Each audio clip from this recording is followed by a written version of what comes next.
Hi, I'm Jaden, and this is my second speech for Comm 235, in which I am negating the statement that the US government should significantly increase the security at the southern border to then decrease the influx of illegal immigration. I want to start off by talking a little bit on the pretty harmful stereotype that's perpetuated throughout your entire video, which is this notion that all, if not the vast majority, of illegal immigrants are drug traffickers and fentanyl smugglers, when in reality, um, the American Immigration Council in just 2023 found that 86.4% of individuals arrested for fentanyl trafficking or drug smuggling were US born citizens, not illegal immigrants. Furthermore, 81.2% of all seizures at the southern border were from US citizens, and 85.6% of all seizures at other US legal ports were also US born citizens. We have to understand the opioid and drug crisis in America as an entirely separate issue from the immigration issue in America. These are two completely wildly different sectors. Of course, when it comes to things like smuggling and people moving across borders, there is going to be some overlap, but we cannot continue to use immigrants as scapegoats for the drug crisis in America.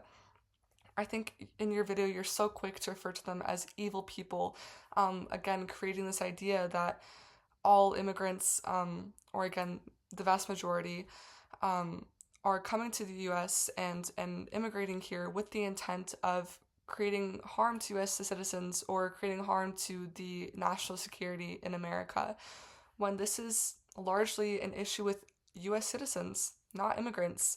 Um, they have little to do with the opioid crisis in America, and let's just say for a second, in this fictitious reality that, or fictitious world, sorry, that it is a problem with immigration, and they are the 86% of individuals bringing in drugs to America.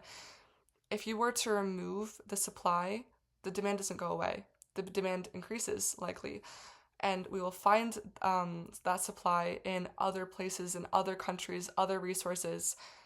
Mexico has very little to do again with the opioid crisis.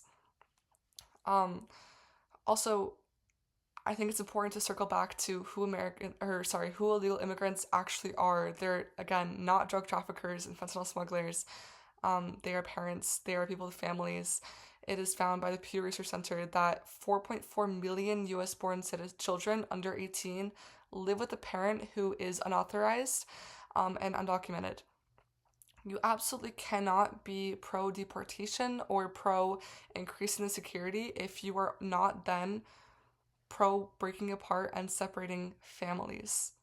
This is an issue with families. People who are coming to the US with their families are attempting to create better lives for their children, and for themselves. This is not just something that's happening to try and destroy America. This isn't an evil scheme to put drugs into the American system. Um, this has to do with trying to provide better resources to those in need who do not have resources from their own government. Another issue you bring up a little bit is the issue of cost and whether or not we have the resources or funding to take care of all these deportations. And all I can think about is if it costs what you mentioned, $150.7 million to deport people every year, stop deporting them. Stop with deportations. That is the solution. Instead, use that funding, use that $150.7 million every year, and use that to create immigration reform, provide better pathways and access to citizenship. You mentioned your own family and how long and arduous of a process it was to become an American citizen legally. And again, all I can think of is if it's so hard, if it takes decades at the least, why wouldn't they cross illegally? How can you blame them for wanting to cross illegally? Because right now it seems the only options are either you stay in a country where you don't have proper resources, where you don't have a job, where you don't have consistent, stable safety and a home, or you come here legally, or you come here legally but have to wait 10 to 30 years, however long it takes to go through the process and end up securing citizenship. It seems like the easiest option would be to come here illegally. And maybe if, again, we took that funding to create better pathways to citizenship that weren't so extensive and extraneous, then we wouldn't see such an increase with illegal immigration. This isn't a problem of people coming over, it's a problem of the fact that this is not a problem of people coming over illegally, it is a problem of people coming over here illegally because they have no other option. Coming here legally does not suffice. It does not fulfill their needs.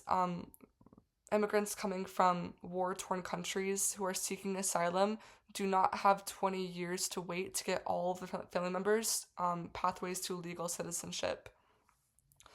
Also, if we're concerned about the money being spent or concerned about the funding or the economy from putting this much money into deportations or immigration in general, we have to understand that a large majority of immigrants make up our workforce. According to the Economic Policy Institute in 2024, it states that 27% of workers in agriculture are undocumented.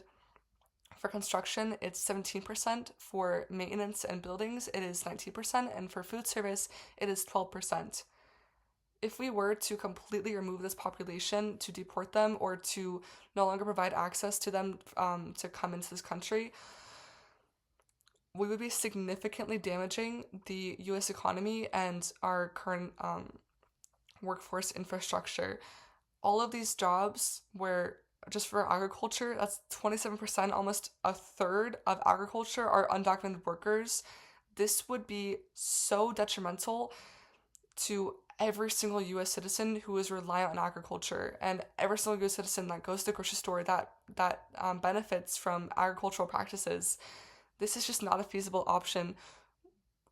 The solution is not to then create more security and put more funding into increased border patrol. The solution is to create a better pathway and to create reform in the immigration process so they don't have to come here illegally. One has to understand the nuances, of coming here into this country and understanding, as you mentioned, how difficult it is to get citizenship here legally, and understand that the reason why people have to come here legally is because there are no other options. Not because they want to cause harm, not because they're lazy, but because they have no other options. Thank you.